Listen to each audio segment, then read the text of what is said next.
하나님 말씀 보겠습니다. 오늘 하나님께서 우리에게 주시는 말씀 고린도전서 1장 30절 말씀입니다. 신약성경 고린도전서 1장 30절 한 절 말씀, 우리 다 찾으신 줄 알고 함께 봉독하겠습니다. 너희는 하나님으로부터 나서 그리스도 예수 안에 있고 예수는 하나님으로부터 나와서 우리에게 지혜와 의로움과 거룩함과 구원함이 되셨으니. 아멘. 저는 오늘 말씀 고린도전서 1장 30절 말씀을 통해서 의롭게 하시는 예수 그리스도라는 제목으로 주의 말씀을 선포하겠습니다. 우리 하이델베르크 신앙고백문 16문부터 19문 우리 유인물 다 받으셨을 텐데요. 우리 한번 읽도록 하겠습니다. 제16문부터 읽습니다. 왜 중보자는 참 사람이면서 진실로 의로워야 합니까? 하나님의 공의가 죄를 지은 사람이 그 죄값을 치러야 할 것을 요구합니다. 그러나 죄인은 다른 사람들의 죄값을 치를 수가 없습니다. 왜 중보자는 참 하나님이어야 합니까? 그분이 참 하나님이어야 그의 신적인 능력으로 사람에게 행하신 하나님의 무서운 진노를 몸소 감당하여 우리를 위하여 의와 생명을 성취하고 그것들을 우리에게 회복시켜 줄 수 있기 때문입니다. 그러면 그 중보자 곧 참 하나님이시며 동시에 참 사람이시고 진실로 의로우신 분은 누구입니까? 우리 주 예수 그리스도이십니다. 그분은 우리를 완전히 구원하여 우리를 하나님 앞에 의로워지도록 하기 위하여 오셨습니다. 당신은 그것을 어떻게 알 수 있습니까? 성경이 그것을 알게 해줍니다. 하나님께서는 이미 에덴 동산에서 복음을 계시하셨고 그 후엔 거룩한 족장들과 선지자들을 통하여 선포하셨고 율법의 의식과 희생제사를 통하여 미리 상징적으로 보여주셨으며 마침내 그의 사랑하시는 아들을 통하여 복음을 성취하셨습니다. 오늘 우리가 하이델베르크 신앙고백문 16문부터 19문을 우리가 오늘 하나님의 말씀으로 봤는데요. 우리는 이제까지 이 하이델베르크 신앙고백문을 통해서 인간의 죄악된 모습을 살펴봤습니다. 아름다운 하나님의 형상으로 창조되었지만 하나님이 주신 자유의지로 우리는 불순종했고 우리에게 죄가 들어온 순간 우리는 죄로 얼룩진 피조물이 되고 말았습니다. 죄가 우리 속에 들어온 이상 우리는 죄를 좇고 날마다 죄를 지으며 점점 죄를 축적해가는 그러한 불쌍한 존재가 되었습니다. 어느 정도까지 우리가 하나님이 보시기에 정말 심히 좋았더라라고 말씀하셨던 그 존재에서 어느 정도로까지 우리가 비참하고 낮아지게 되었습니까? 하나님의 심판을 마땅히 여길 수밖에 없는, 하나님이 내가 너희를 벌하겠다 말씀하셔도 반박을 할 수 없는 그런 비참한 존재로까지 내려가게 되었습니다. 그래서 이렇게 아무런 희망과 소망이 없는 상태에서 깨어진 관계를 회복하려면 우리는 누구를 필요로 하게 됩니까? 죄에 대해서 진노하시는 하나님과 언약을 깨트린 우리 사이에서 이 깨어진 관계를 회복시켜 주시는 중보자가 필요합니다. 그래서 오늘 하이델베르크 교리문답 16문부터 19문은 우리의 중보자가 가져야 되는 조건이 무엇인지를 우리에게 말씀합니다. 16문은 무엇을 말하고 있습니까? 첫 번째로 중보자가 가져야 되는 조건은 의로우신 참 사람이어야 된다라고 이렇게 말합니다. 중보자가 사람이 되어야 되는 이유는 무엇입니까? 사람이 죄에 대한 죄값을 하나님께서 치르기를 원하셨기 때문에 그렇습니다. 죄를 지은 것은 사람이에요. 그러니까 사람이 그 죄의 형벌을 감당해야 됩니다. 로마서 5장 12절 말씀은 증거하기를 이러므로 한 사람이 말미암아 죄가 세상에 들어오고 죄로 말미암아 사망이 왔나니 이와 같이 모든 사람이 죄를 지었으므로 사망이 모든 사람에게 이르렀다라고 그렇게 증거합니다. 최초의 인류를 대표하는 이 아담은 타락했습니다. 그리고 인류는 죄된 본성을 가지고 결국 사망에까지 이르는 그러한 비참한 모습으로 떨어지게 되었죠. 하나님은 창세기 2장 17절에서 선악을 알게 하는 나무 열매는 먹지 말라 내가 먹는 날에는 반드시 죽으리라고 말씀하셨고 그 말씀 그대로 불순종한 사람에게 사망이 다가오게 되었습니다. 그래서 이 약속을 깬 사람은 반드시 죽어야 했고요. 그래서 중보자는 이 죄의 형벌을 받아서 대신 죽을 수 있는 사람이어야만 합니다. 그런데 중요한 것은 그냥 사람이 죽으면 안 돼요. 죄가 없는 의로운 사람이 죽어야 됩니다. 우리는 앞서 다룬 내용에서 우리 인간이 매일매일 죄를 증가시킬 수밖에 없는 죄성이 우리 가운데 있다라고 배웠습니다. 우리는 회개하고 결단하고 말씀을 읽고 기도하면서도 어떻습니까? 우리의 일상을 살아가면서 끊임없이 넘어지기도 하고요. 죄와 싸워서 이기는 것을 꿈꾸지만 퍼센트지로 보면 이기는 경우보다 지는 경우가 더 많은 경우가 있지요. 그럴 경우에 우리는 굉장히 그 상황들 속에서 온전히 하나님을 좇지 못한 나의 부끄러운 모습 때문에 괴로워하고 심령의 곤고한 날을 맞이하게 됩니다.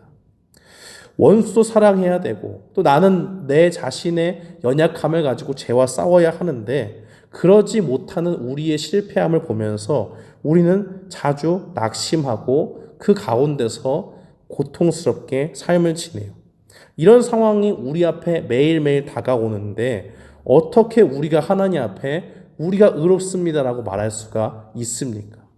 그렇게 할 수가 없으니까 우리는 우리의 힘으로 하나님 앞에 의로움을 내세울 수도 없고 인정받을 수도 없는 존재임을 우리 스스로 인정해야 됩니다. 하나님 앞에 우리가 죄인이라고 고백을 해야 돼요. 파산당한 사람이 다른 파산당한 사람의 빛을 대신 지워줄 수 없는 것처럼 우리의 죄된 모습도 다른 죄인을 구할 수 없는 상태라는 겁니다. 그렇다면 우리에게 무엇이 필요합니까? 흠없는 제물로 드려지는 어린 양이 필요하죠. 죄 없는 인간이나 죄인을 위해서 피를 흘려서 불의한 인간의 형벌을 온전히 받아야 되는 그 의로운 사람이 필요합니다.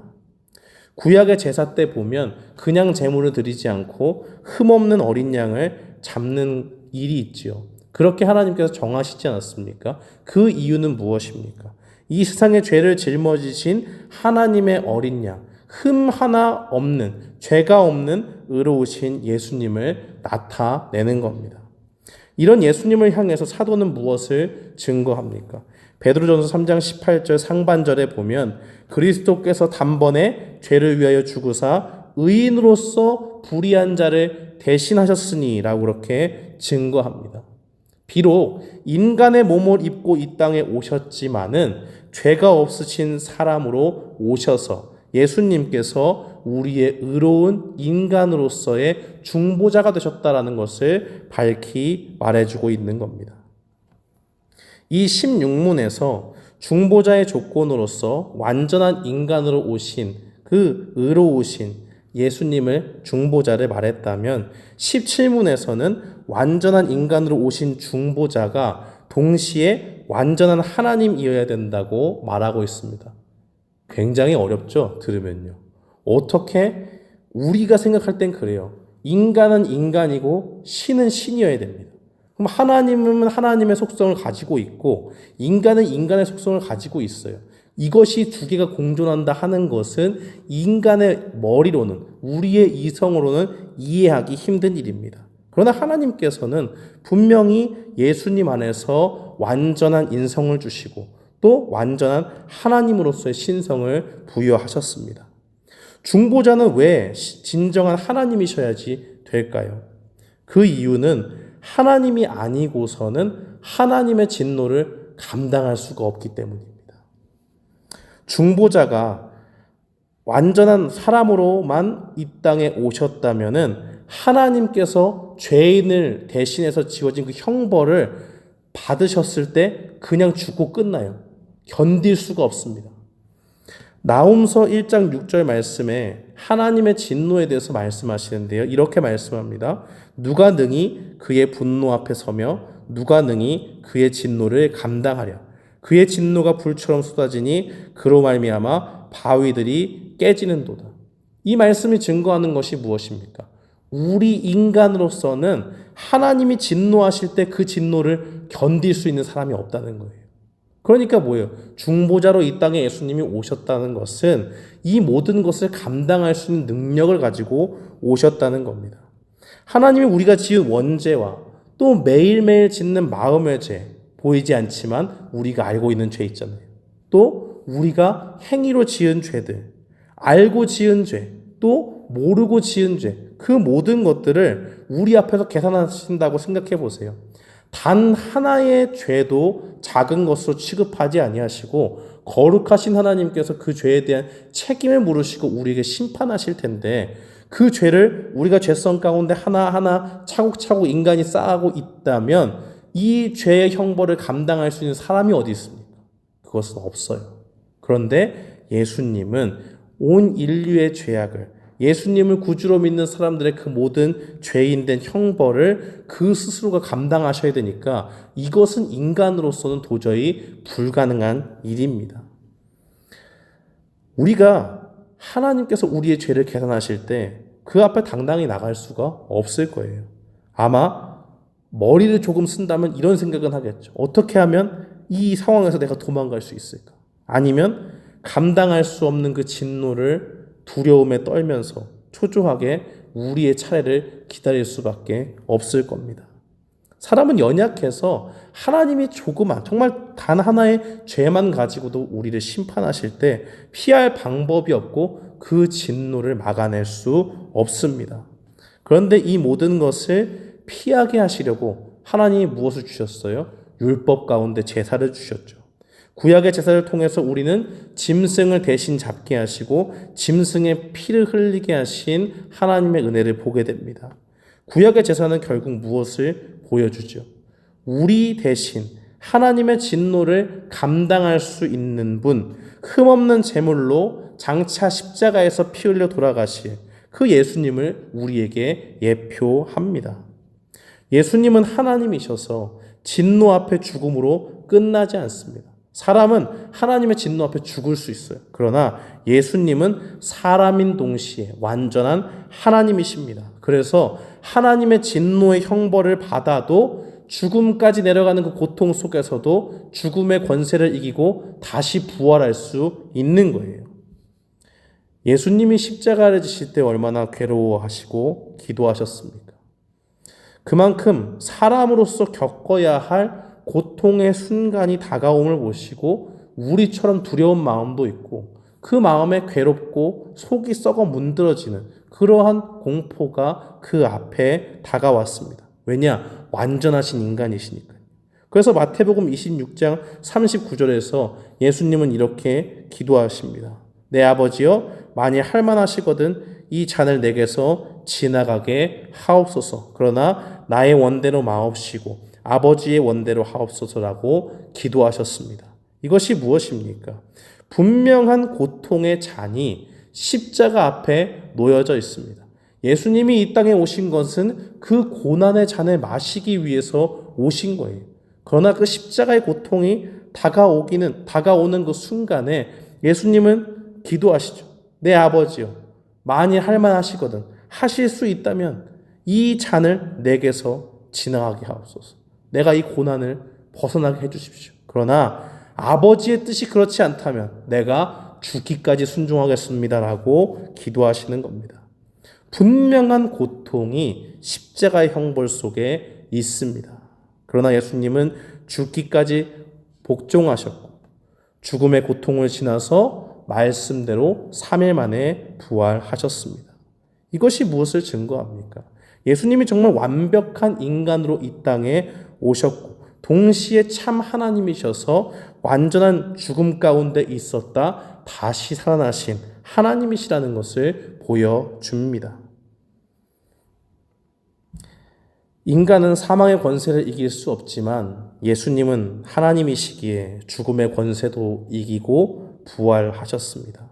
그래서 예수님은 이 땅에 우리의 유일한 중보자로 오셨는데 우리가 고백할 때 완전한 참 의로우신 사람이시고 동시에 완전하신 참 하나님이시다라고 그렇게 우리가 고백할 수 있습니다. 이 중보자 예수님을 성경은 밝히 드러내고 있는데요. 오늘 본문 말씀인 고린도전서 1장 30절을 보면요. 너희는 하나님으로부터 나서 그리스도 예수 안에 있고 예수는 하나님으로부터 나와서 우리에게 지혜와 의로움과 거룩함과 구원함이 되셨다라고 그렇게 증거합니다. 예수님은 이 땅에 왜 오셨습니까? 예수님은 이 땅에 하나님과 우리의 그 틀어진 관계, 깨어진 관계를 회복시키려고 오셨죠.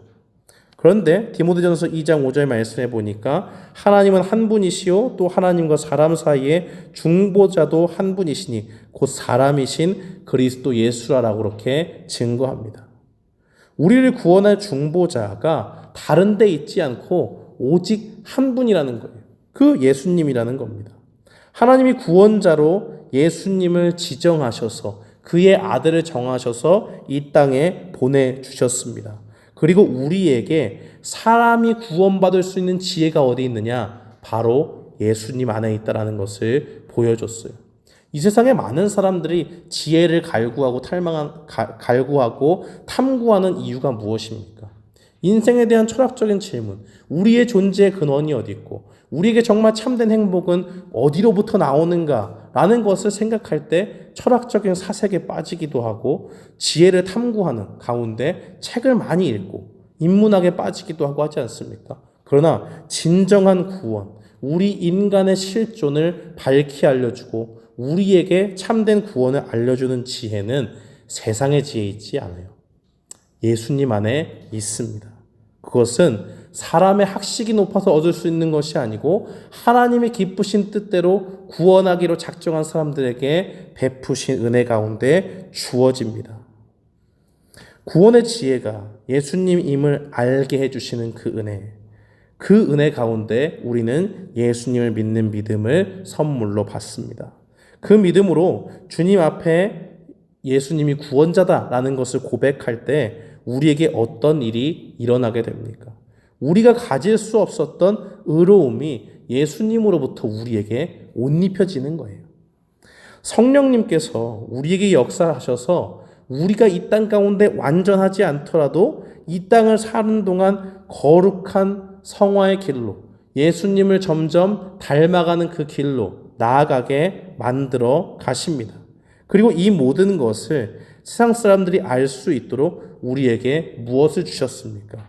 우리에게 하나님의 말씀인 성경을 통해서 복음을 알려주셨습니다.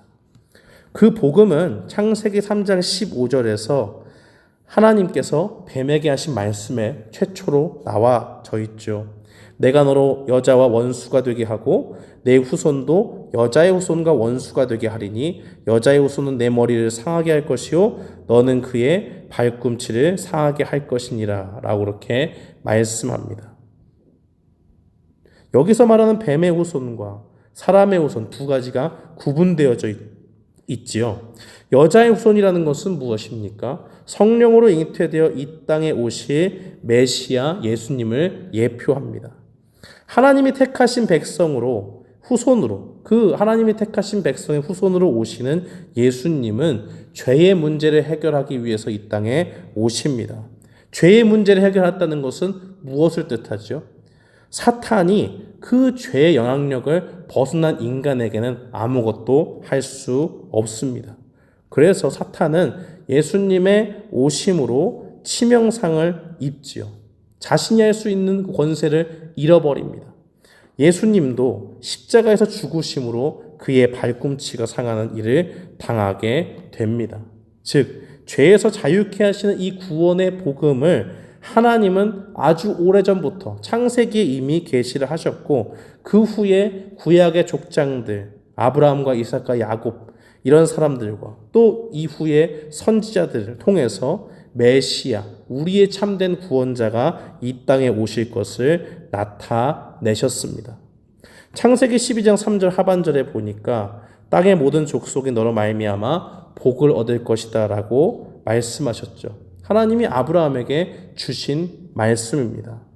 하나님이 택하신 족속의 조상, 이 아브라함이 자손을 낳다가 그 후대에 이어서는 메시아가 나타난다는 것이고, 그 메시아를 통해서, 예수님을 통해서 온 세상에 구원의 복을 주시겠다라고 하는 하나님의 약속의 말씀입니다.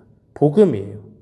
뿐만 아니라 구약의 선지자들을 통해서도 예수님을 통한 구원을 예언하셨습니다. 그래서 사도 베드로는 증거하기를 사도행전 10장 45절 말씀에 그에 대하여, 예수님입니다.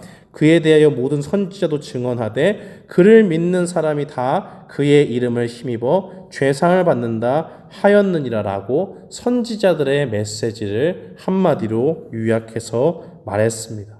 그리고 나서 하나님의 정하신 때가 되어서 이 땅에 오신 그 예수님이 마침내 오게 되십니다.